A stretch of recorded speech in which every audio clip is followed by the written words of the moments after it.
Okay, welcome back to the lobby. We've come to the debate portion of our show, the end game, the heated battle where a victor will be declared and the losers will be shunned for the rest of their days. Yeah, getting your fighting poses. Good to see. All right, so the discussion topic this week is going to be, well, about television, because the whole show's been about television, but it's going to be ongoing long-form narratives, so Arrested Development, The Sopranos, where each episode runs into each other to tell an overarching story. No, I mean, not so much in the sort of like, shows like sitcoms can still tell overarching stories, but in a very way that it sort of almost... Lost is an excellent example. Yes, exactly. That versus self-contained, one-shot, episodic, everybody loves Raymond, little nice half-hour, happy, fun time shows. Yeah, House. Yeah. Okay, so we're going to flip a coin to determine which team picks what. So, heads or tails? Someone want to call? Heads. Heads? Heads it is. Awesome. All right, what do you want to argue? Well, let's go with long form is better. All right, sure. All right. I now really believe that very strongly. Yes. Awesome. Excellent. Yeah. So do we launch in, or do you give us the go? Well, are you feeling pumped about what you're stuck with? Mind if I have the opening word? Knock yourself out. We're going to open with Team Canned Space Meat Gig. I'm going to argue, purely from an economic point of view, is that a short-form show that you can just drop in at any time, like, say, The Big Bang or Simpsons, you can watch those shows at any time, are much easier to get off the ground because an audience can join any time, whereas with a long-form show with a consistent narrative, you need to be watching from episode 1. Otherwise, if you miss the first 2 episodes, you need to find those episodes either on the internet or wait until it goes on DVD, because otherwise you're missing the start of the story. It's like dropping into a book halfway through. Yeah, it's especially relevant in the past, it has been, because there was no way of going on the internet and watching a show or downloading it. Yeah, there wasn't a way to catch up. And so the only way you could do it is maybe reruns and then...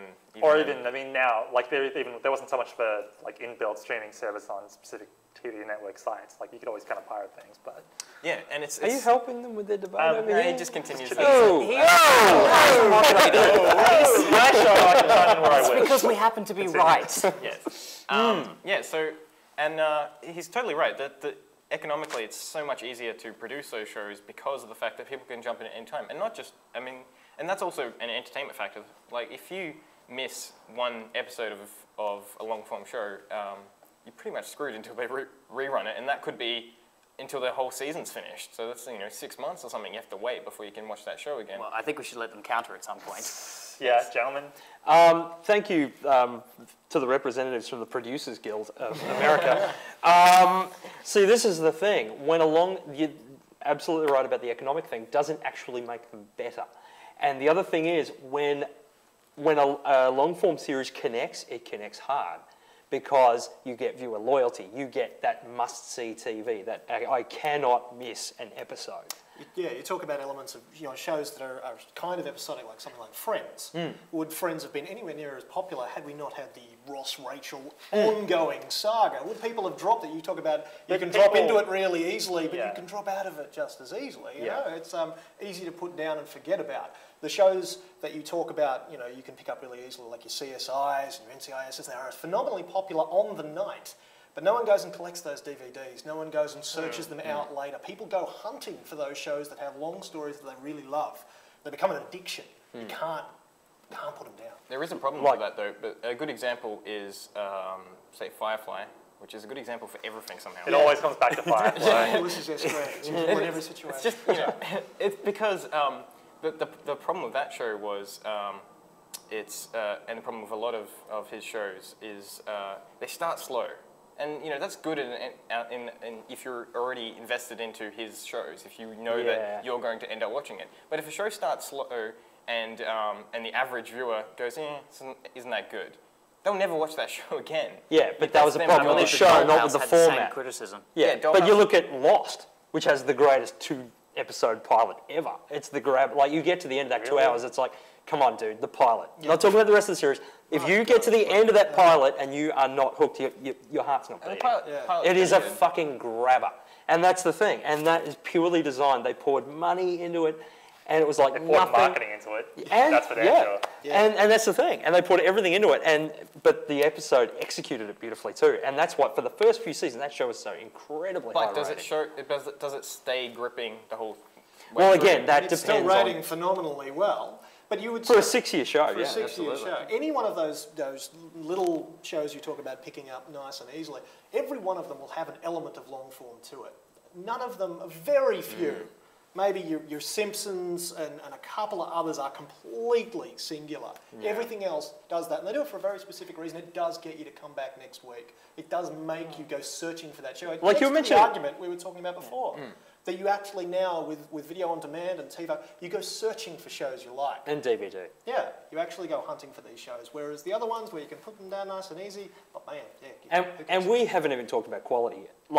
Like to me, there's no competition. There was a point, HBO were the ones that really kicked it off, and networks have begun to follow. But with series like The Sopranos and Oz and Band of Brothers, and for me, television suddenly filled the gap between the feature film and the novel. And suddenly there was that middle ground. You could stay with a character and get into their world. You could get into someone's head. But You is that could the explore job those of things. television? And sorry, Is that the job? Can you help? I'm saying it's a function of that can make long form television into art Well, I'd and also make it argue- better and make it trend. Sorry. I'd also argue that you can still learn get to know characters in a CV series that you're eventually, like The Simpsons.